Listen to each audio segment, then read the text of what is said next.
So Insta360 just released a brand new firmware update for the Insta360 X4, and this update will finally allow you to live stream directly to social media using the Insta360 mobile app or by connecting the X4 directly to a computer. There has also been a huge update to the AI editing using the mobile app, and we also have some brand new camera movements now, which makes editing 360 videos even easier. So in today's video, we're taking a look at how to set up the live stream using the X4, how to use the new movement features, and of course the updated AI editing, which is so much better than the old one. So let's start with live streaming directly from the Insta360 mobile app. So in order to start the live stream, you first need to connect the X4 to the mobile app. When the X4 is connected, you tap on the yellow camera button on the bottom here to enter the live preview. Then you tap on these three lines on the bottom right corner and scroll down until you see two options for live streaming. The first one is for 360 live streaming, and the other one is for live streaming in normal video or flat video, aka single lens mode. But for this example, I'm gonna select the 360 live stream. Now, in order to live stream, you first have to link your account, and to do this, you first select the platform you want to use. So let's select YouTube. Then you're asked to sign in using Google, and here you just follow the basic steps. And once you're signed in, you also need to create a live stream. So let's select create a new live stream. Here we can choose the title of the stream, the description, and when the live stream should start and stop. Now, after filling in all the spots, you can tap save and you're now ready to live stream by selecting start live streaming. Once you selected this, you're also taken back to the previous screen, and by tapping on the red record button in the center here, your live stream will start.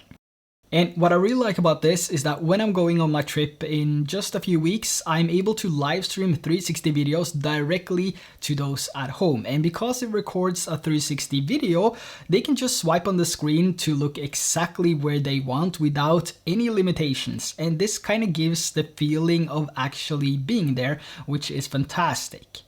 Now, there's also another way of live streaming, and that is to use a computer. And for this, you don't need the Insta360 mobile app or studio app.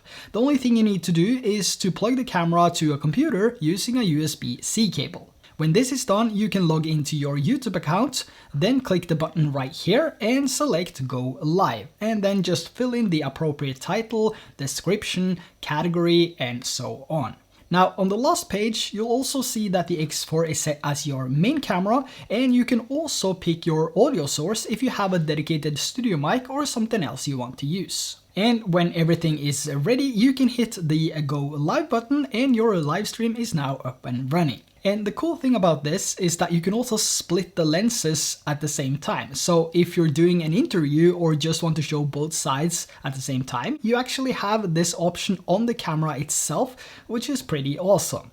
Now, when it comes to live streaming with a 360 camera, there might also be that question about overheating and how long you're able to live stream before the camera shuts down. In my testing, the camera didn't even get hot after live streaming for 1 hour and 45 minutes. However, this will vary depending on the environment. So outside on a warm sunny day, you might experience more heat. But my take is that your phone would probably die before the X4. So I'm actually pretty impressed with this update so far.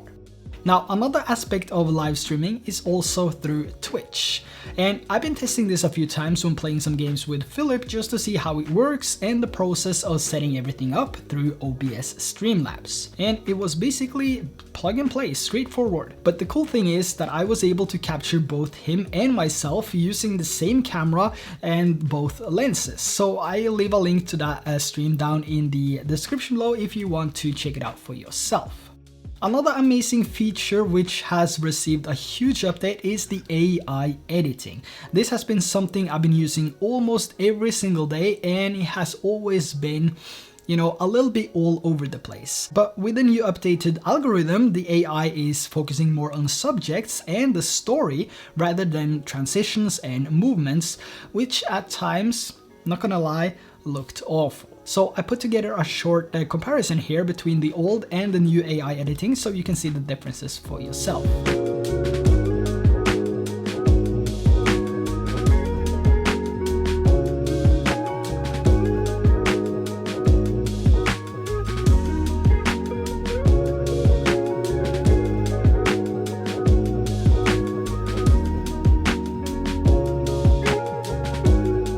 differences are huge, and for me, even though I have years of experience when it comes to editing 360 videos, this is gonna make my workflow so much faster and easier. I mean, just a few taps and I'm all done. But let's say if I want to edit the video manually, or let's say I have one clip from a hike that I want to edit, there's also some new movement features that makes this whole editing experience a lot easier. And I want to take it as far and say that no matter age, no matter experience, this feature makes it easier to edit 360 videos. It's basically 2 taps. So if we head over to this clip right here where me and my son are heading out on a jet ski, so without any movements added to this, the clip starts right off the angle I set at the beginning. And if I want to make sort of an opening shot to this, I would need to make some keyframes and then adjust the angle on every single keyframe, which will take a lot of time. But with the new movements, I can now add a single keyframe anywhere I want. But for this one, I'm just gonna add one at the beginning because I want that opening shot, and I'm also going to make sure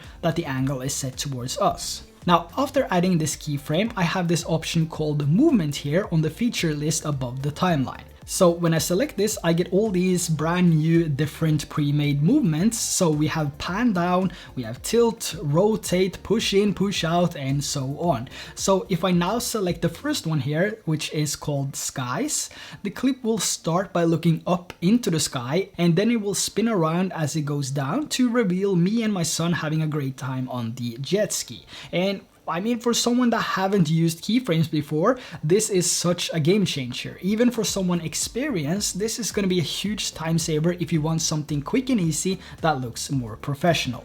And you can even add more than just one movement. So if I move further into the clip here and make a new keyframe and then select something like this CCW turn movement, I will have this roll effect right after the sky movement I added at the beginning.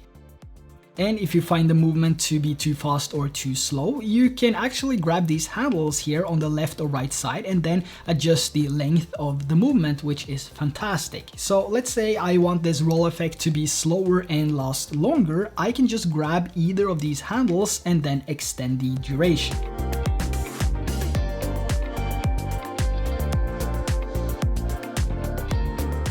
Now, another thing is that you can also adjust the angle of these movements, so it's not said that when you apply the movement, that is how it's gonna look. So inside these movements here, you have these small white dots. And if you take the playhead to these dots, you can change the framing to something else. And when you adjust the frame, you also get this update message on the screen asking if you want to update the angle. And when you tap update, it will be changed to the new angle you set. So it's easy to use as well as convenient if you want to change things around. So I would say that these movements are a simple way of making keyframes, but instead of doing everything in between, you just set the angle of the first and second keyframe and the app will do the rest. Of course, that is if you find the need to change the angle. Now, when it comes to updating to new firmwares, there's always that chance that the device might bug out. This is something I've seen quite a few times with my Mini 4 Pro, for example, and that's why I find it important to do some proper testing before I actually recommend updating. And after testing this firmware for a few weeks now, I haven't found any issues with the 360 videos, time-lapse, single lens mode, or any of the other features. So I would strongly recommend that you update to the latest firmware on the X4 so you can take advantage of the new amazing features as well. And also don't forget to check the app and Play Store to see if there is an update for the mobile app because this is required in order to benefit from the AI and movement features. So there you have the latest firmware and app update for the Insta360 X4, including live streaming, new movement features, and the updated AI editing. Is live streaming something you have been waiting for, and is AI editing your go-to when you're out traveling? I want to know your thoughts on this update and if there's anything else you hope to see in the future, so let me know in the comments below, and make sure to hit that subscribe and like button, and also share this video so more people can benefit from this huge update. And also don't forget to check my top tips on how you can make your X4 videos look better down in the description below. So until next time, take care, bye bye.